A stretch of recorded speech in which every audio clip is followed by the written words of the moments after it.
جس کے پاس production unit موجود ہے اسے کیوں بھاگنا ہے ملک سے؟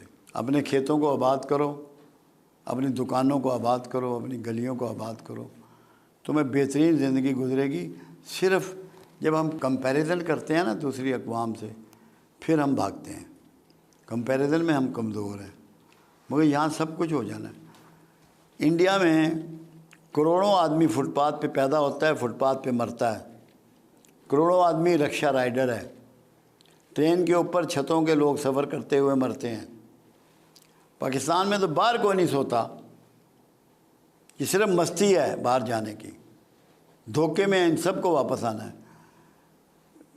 دور فتن کی حماد بن نعیم بن حماد کے مجموعے کی ایک احادیث ہے جو آج کل یہ اوریا کبھی کبھی کوٹ کرتا ہے۔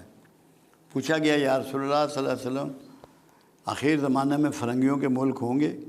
فرمایا بہت سے ہوں گے۔ کیا ان میں مسلمان بھی ہوں گے؟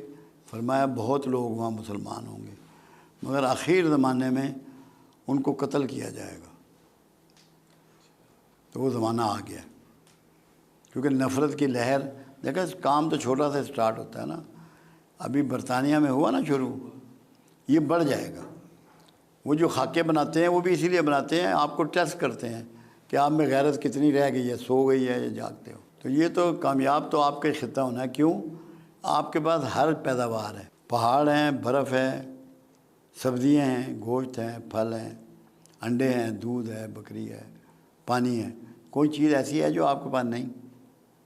آپ کو صرف IMF سے پیسے ہی لیتے ہیں نا کہ کوئی سامان لیتے ہیں، سامان تو آپ کے پاس موجود ہے۔ وہ تو مس مینجمنٹ کی وجہ سے اور کرپشن کی وجہ سے ہم ذلیل ہو رہے ہیں، ورنہ تو کوئی ایسی بات نہیں ہے۔ یہاں ہر چیز بازار آپ کے بھرے ہوئے ہیں یا نہیں؟ کوئی چیز آپ چاہیں کھانا پینا پہننا تو آپ کو دقت ہوتی ہے، تو پھر پاکستان میں کوئی دقت نہیں۔ اور یہ کب تک بہتری کی امید؟ میرا اندازہ یہ ہے کہ اس سال میں بہتری شروع ہو جائے گی، آخر میں 2024 کے آخر میں پاکستان بہتری کی طرف چل پڑے گا، اور 2025 میں آپ اس کا نظارہ خود کریں گے۔ واہ ماشاء اللہ، مجھے تو کوئی دھوکہ نہیں، وہم نہیں ہے۔ اور اس کے بعد پھر یہ آگے بڑھتا رہے گا یا پھر کہیں بڑھے گا؟ پیچھے ریورس نہیں ہے، پھر تو آگے ہی ہے۔ واہ، یہ تو آپ نے بڑی اچھی امید دی۔ نہیں بالکل، مجھے کوئی ڈاؤٹ نہیں اس بارے میں، کیونکہ وجہ یہ ہے نا، کچھ ایسے اللہ بندے دے دے گا، ایک ہی بندہ چاہیے ہوتا ہے۔ عمر مل گیا تھا نا امت کو، مل گیا، عمر فاروق رضی اللہ تعالیٰ عنہ، تو نقشہ بدل دیا امت کا۔ یا ان تمام اصحاب رسول نے جن کو چانس ملا، بہت جلدی کوئی پازیٹیو چینج آنے والی ہے۔ آپ دیکھ رہے ہیں؟ ہاں میں تو دیکھ رہا ہوں، میرا یقین ہے۔ ایک بار آپ نے کہا تھا کہ حقدار کو بھی حق دو، ہائے ہائے، اور اس کو یہ بھی دو، ابن ماجہ کی حدیث ہے، اور اس کو بھی دو جو حقدار نہیں ہے۔ ابن ماجہ کی حدیث ہے، کیونکہ وہ ہوا یہ، میں دکان پہ بیٹھا تھا تو ایک بوڑھا آیا، تو میں نے لڑکے سے کہا کہ اس کو 100 روپے دیا۔ وہ دینے گیا، واپس آ گیا پیسے لے کے۔ میں کہا بھائی تو پیسے کیوں لے آیا؟ کہتا میں اس کو جانتا ہوں، یہ حقدار نہیں ہے۔ میں نے کہا تو پہلے تو پیسے دے کے آنا۔ پھر ابن ماجہ کی حدیث میں نے اسے بتائی کہ حقدار کو بھی دو، نا حقدار کو بھی دو۔ اصحاب رسول نے پوچھا، حقدار کا دینا تو سمجھ میں آ گیا، نا حقدار کا؟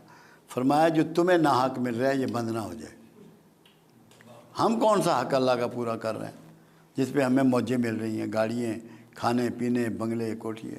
یہ جو ہمیں روڈ سائڈ پر اشارے پر ہمیں جو عام بھکاری نظر آتے ہیں، یہ بھی جواب دوں آپ کو، بھکاریوں کو ختم کرنا اسٹیٹ کی رسپانسبلٹی ہے، آپ کی نہیں۔ کیوں؟ قرآن یہ کہتا ہے مانگنے والے کو بھی دے، نہ مانگنے والے کو بھی دے، دکھا کر بھی دے، چھپا کر بھی دے۔ جو نہیں مانگ رہا اسے چھپا کے دینا ہے کہ اس کی عزت نفس مجروح نہ ہو، جو مانگنے کے لیے نکل گیا اس کو ظاہرہ دینا ہے۔ تو آپ کو تو مانگنے والے کو دینا ہے، بھرے وہ پیشہ ور بھکاری ہے جو مرضی ہو۔ قرآن کی واضح ہدایت موجود ہے، مانگنے والے کو بھی دو، نہ مانگنے والے کو بھی دو، ظاہرہ بھی دو، چھپا کر بھی دو۔ قرآن نے یہ سمجھایا کہ جو مانگ رہا ہے، جس کو اپنی عزت نفس کا خیال نہیں ہے، اسے ظاہرہ دو، اور جو نہیں مانگ رہا، عزت نفس چھپائے بیٹھا ہے، اسے پردے سے دو۔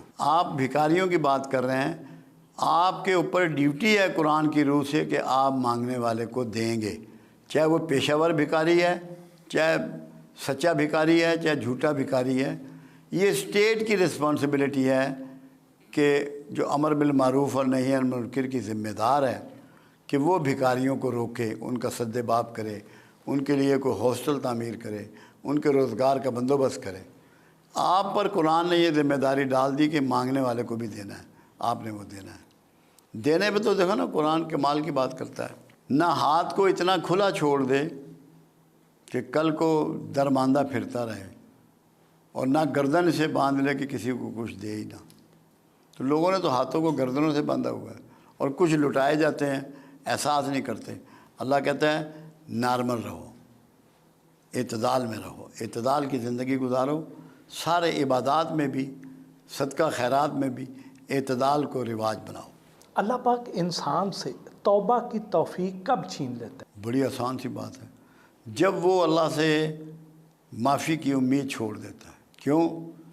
شیطان نے غلطی کی، آدم نے غلطی کی، دونوں کا برابر ہو گیا۔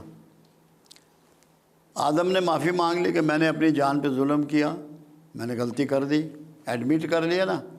تو جو ایڈمٹ نہ کرے اس کی توبہ چھین جاتی ہے، اور زیادہ یہ تب ہوتا ہے، میں آپ کو مزے کی بات بتاؤں، میں اس کے لیے بات کرتا ہوتا ہوں، جو شر ننگا ہے، جو شر ننگا ہے وہ قابل اصلاح ہے، اور جو شر خیر میں چھپا ہوا ہے ناقابل اصلاح ہے۔ جب آپ کو یہ پتہ ہو کہ میری نمازاں پوریاں، میرے درود شریف پورا، میرے روزے پورے، میرا تہجد بھی پورا، میں صدقہ خیرات بھی کرنا، آپ سے توبہ چھن جائے گی۔ جس سے توبہ چھن گئی اس سے اعزاز چھن گیا۔